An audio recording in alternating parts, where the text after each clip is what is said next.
তারেক জিয়াকে বলবো, আপনি আপনার বাবা এবং মায়ের আদর্শে আদর্শিত হতে হবে। আপনার পাশে ভণ্ড লামাযহাবীদের দালালগুলা ঘুরঘুর করতে চাইবে, আপনার সাথে গেসতে চাইবে না, আপনি তাদেরকে জায়গা দিতে পারবেন না। মনে রাখবেন, এই দেশের সকল ঘরানার সুন্নি পীর মাশায়েখদের মৌন এবং পরোক্ষ সমর্থনে আপনি প্রধানমন্ত্রী হচ্ছেন।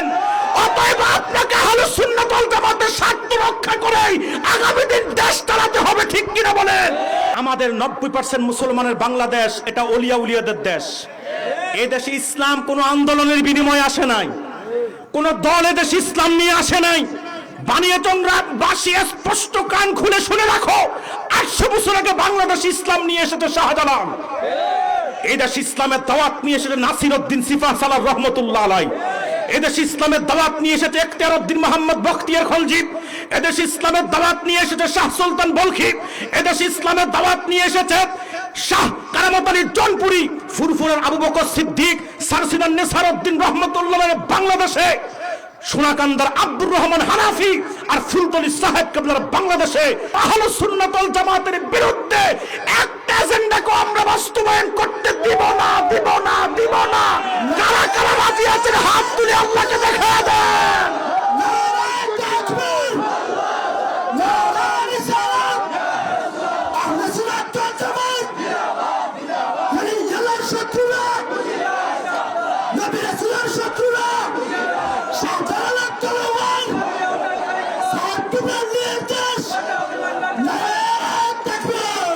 তবে আশা করি বর্তমান যারা সরকারে আসছেন তারা নাস্তিকদের দ্বারা পরিচিত হবে না, লামাযহাবীদের দ্বারা পরিচিত হবে না, কারণ তাদের সাথে আল্লাহর ওলিদের সাথে ভালোবাসা আছে, আল্লাহর ওলিদের দোয়া তাদের প্রতি আছে।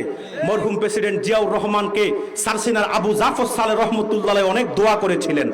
আমরা বিশ্বাস করি বর্তমান তারই সন্তান, যিনি আগামী দিন নেতৃত্বে কর্তৃত্বে যাবে, আল্লাহর ওলিদের এবং আহলুস সুন্নাত ওয়াল জামাতের স্বার্থ রক্ষা করেই দেশটাকে চালাবে ইনশাআল্লাহ।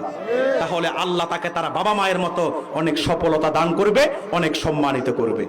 আর যদি বিদ্বেষ করে তো ওই যে অতীতে যারা যাদের অবস্থা যা হয়েছে তাই হয়ে যাবে।